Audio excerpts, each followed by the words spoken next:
Alright, so we're making arroz con gandules. I've chopped up my ham hock, and I have begun to brown the ham hock. I boiled this ham hock. It's actually a ham shank. I boiled this ham shank about 9 cups of water, and I boiled it with a few bay leaves until it started to pull away, and then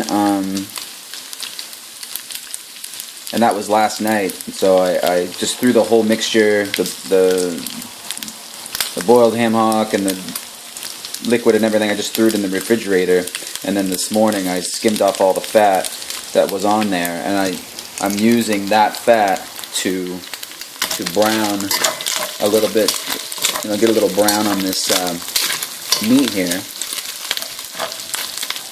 I added a little bit more oil there too. So we're gonna brown this, and then we're gonna add our sofrito in just a minute. Alright, so here we're going to add the sofrito. I make sofrito in advance, and I store it in the freezer. About 3 tablespoons worth each time, or in each bag. Sofrito, this consists, well, when I make it anyways, consists of cilantro, onion, bell pepper, garlic, and oil. And I just put all, and it's got to be fresh garlic cloves, and I just put that all in the food processor, and just blend it up. You make it however you want to make it. If you want more cilantro flavor or more garlic flavor, you just kind of tailor it to how I usually just put almost equal parts of everything. If I'm doing 1 bell pepper, 1 onion, I'll do about 8 or 9 garlic cloves, and then a good handful of cilantro, and then just add enough oil. We want to turn this heat up a little bit. Add enough oil to then kind of make a little bit of a sauce, a thick sauce. And you can use this sofrito to season all kinds of stuff. If you're making soup, if you're making all kinds of stuff, this is a traditional Puerto Rican type of mixture used to pretty much season everything. It's got a lot of flavor. It freezes really well, and so you just kind of let that cook. You want to get the flavors to open up, and then we'll add the other ingredients. Alright, so here are the other ingredients that we're going to add. We're going to add a can of tomato sauce. I believe it's an 8-ounce can of tomato sauce. We're going to add a can of gandules. I usually drain them a little bit, not all the way. We're going to add a packet of this. This is the magic stuff right here. This sazon con azafran, and this is what's going to give it the color and all that kind of stuff. And it's got MSG, so it makes it taste real good.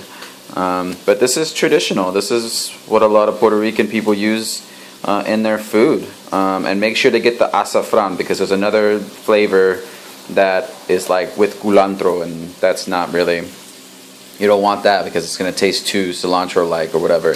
And then we're going to add rice. I usually do about 3 to 4 cups of rice in this pot, and so we're going to add all that in just a second. Alright, so I got these things open. I'm going to go ahead and add my tomato sauce, and I went ahead and kicked it over to the smaller burner. I just got this kind of on low. You start to see that getting kind of brown right there. You don't want it to get too brown. You don't want to cook the hell out of it. You just want to open up some flavor and get that going. So now we're going to start building this kind of like a thick, saucy mixture. Add my gandules. This is where this is the magic right here. Well, I suppose they're all magic. All the ingredients are magical. They're amazing. So that was our little seasoning packet. And again, you have lots of seasoning in that sofrito, but this little sazon packet just turbocharges all that flavor.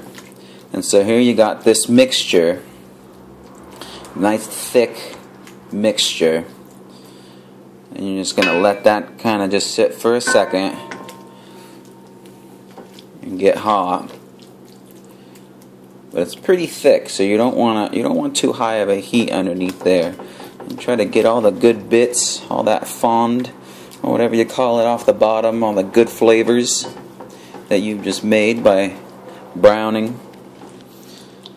My camera work sucks, by the way, sorry. And